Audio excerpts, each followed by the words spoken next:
Olá, meus amigos, tudo bem? Aqui quem fala é Patrícia Lins, engenheira eletricista e de segurança do trabalho, e o vídeo de hoje a gente vai responder uma pergunta sobre o prontuário de NR20.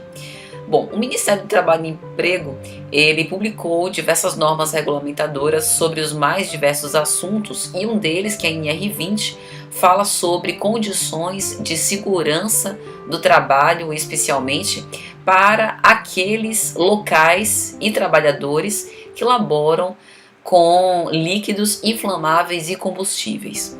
E nos chegam muitas demandas com respeito a como elaborar o prontuário de NR20, quais são as condições, quais são os documentos que esse prontuário deve conter, os cuidados, especialmente de donos de postos de combustíveis.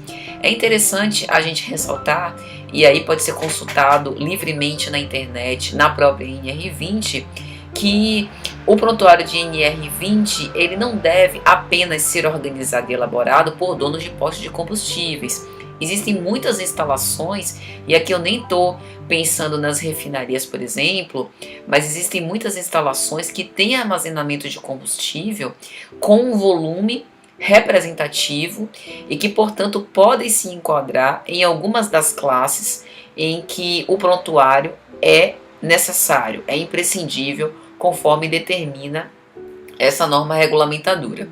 Mas falando especialmente sobre o prontuário da instalação, o revendedor, e aqui falando de postos de combustíveis, ele tem por obrigação organizar dentre os seus funcionários aqueles que estejam legalmente habilitados para elaborar ou atualizar esses documentos, ou ele vai contratar um profissional externo para fazê-lo. Esse profissional, o ideal é que ele vá até o posto, logicamente, faça o levantamento em campo, porque ele vai se responsabilizar técnica e legalmente por todos esses documentos que ele irá levantar. Bom, o prontuário ele é um conjunto de diversos documentos, e dentre eles estão relacionados o projeto da instalação. Em geral, os postos, como eles foram passando de dono em dono, são postos com muitos anos.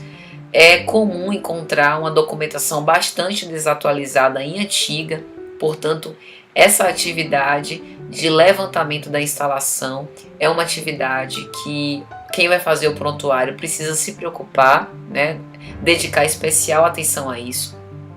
Procedimentos operacionais, então vai se levar um tempo fazendo a entrevista com os operários para que seja feito um mapeamento das etapas de serviço, da análise de riscos e de impactos de cada atividade, quais são os cuidados das medidas de proteção individual e coletiva, dentro dos procedimentos operacionais, como que eu posso minorar a exposição do trabalhador ao risco. Então isso daí vai demandar um tempo bastante importante também da elaboração desse prontuário de NR20. É muito comum, durante a elaboração do prontuário, a gente chamar a atenção para documentos inexistentes ou que estavam desatualizados há muito tempo, que são reavivados. Mas não para por aí. Plano de inspeção e manutenção.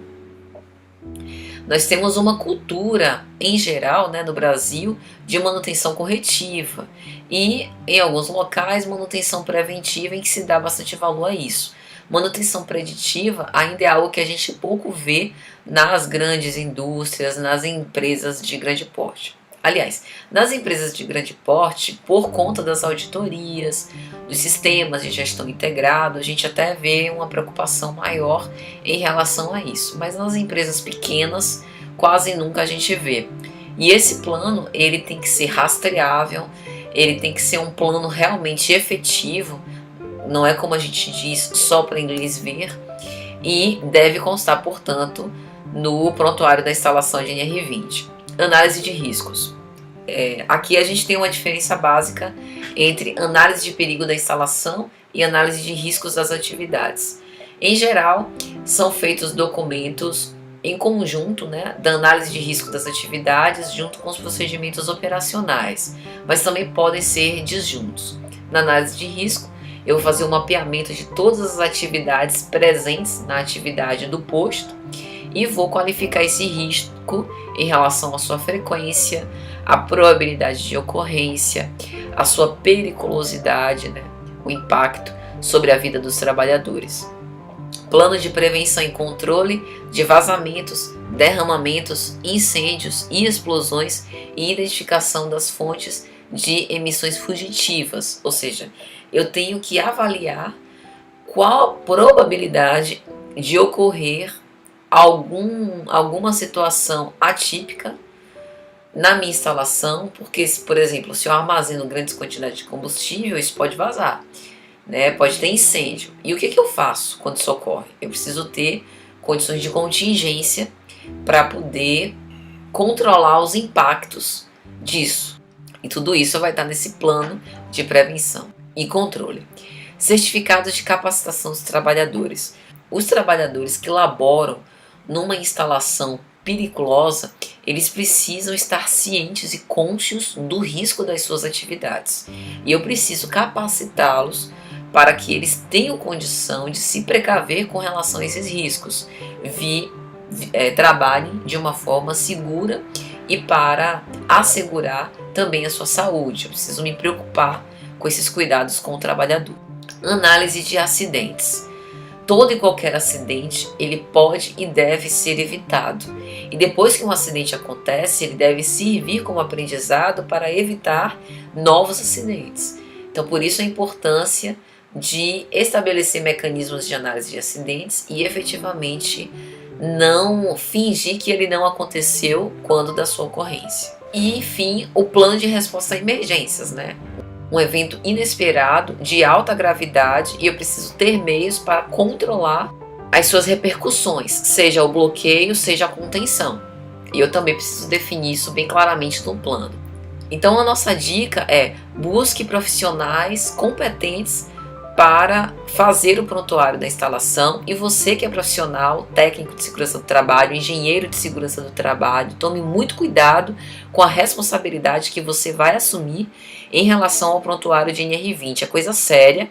Nós precisamos ter em mente que um engenheiro, ele tem responsabilidades nos mais diversos âmbitos: responsabilidade técnica, civil, penal, trabalhista e administrativa. E muitas vezes, quando a gente cobra um alto preço pelo serviço, as pessoas estranham, mas é justamente o cuidado, o esmero e a responsabilidade que o engenheiro tem em relação a outras vidas. É lógico que a gente sabe que há uma responsabilidade solidária entre contratante e contratada, mas os profissionais habilitados não podem se omitir e esquecer da responsabilidade que têm. Então é isso, meus amigos, essa foi uma visão muito rápida e sintética a respeito do prontuário de NR20. Se você gostou, curta e deixe seu comentário aqui para que a gente possa melhorar nas próximas. Um grande abraço!